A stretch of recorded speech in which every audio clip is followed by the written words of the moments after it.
More than 1,000 people from all across the U.S., representing about 200 organizations and businesses, are gathered here in North Texas. I'm Blessing Uchuku in Arlington, and I'll tell you why they say it was necessary.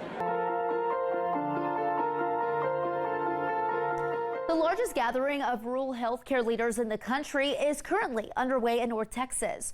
For the third year in a row, Arlington is hosting the Texas Organization of Rural and Community Hospitals annual conference, also known as TORCH.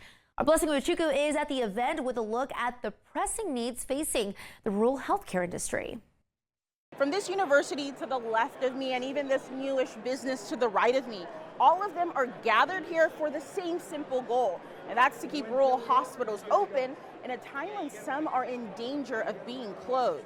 So why'd you come to TORCH? Peter, Justin, and his team are trying to connect with as many people as possible. I love it. For the first time at the Texas Organization of Rural and Community Hospitals annual conference in Arlington, just west of Dallas. I live in a rural area.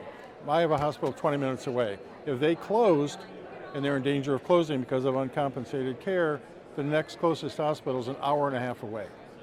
So we're really trying to avoid that, show hospitals how to do that. He's the CEO of Ameritrust Solutions. Okay, show me. A DC-based government technology company helping streamline what he calls a daunting Medicaid application process for applicants. Could be getting $3 million a year. They've got $9 million a year in uncompensated care. They're also working on making sure hospitals get paid for their care, an issue he says the Lone Star State needs help with. Texas has the highest amount of uncompensated care in the country, somewhere between $7 and $8 billion, and it's only getting a lot worse.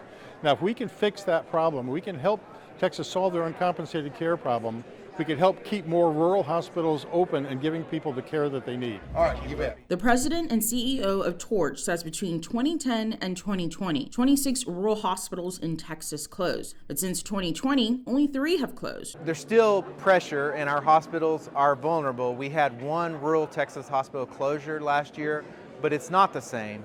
Actually, the Big Beautiful Bill had some Medicaid cuts in it that are a problem, but Texas, that's a modest thing for Texas because we're a non-expansion state. Despite minimal closures since 2020, Justin says more rural hospitals in Texas are on the brink of closures. Between 50 and 80 hospitals in danger of closing, going back to creating care deserts. It's wrong. Health experts say rural hospitals continue to be plagued with hurdles because patients are generally from the older and or low-income population, and those hospitals have less foot traffic. Well, let's do that. That's something State Representative David Spiller knows all too well about. And we have a number of, I believe, 11 or 12 rural hospitals.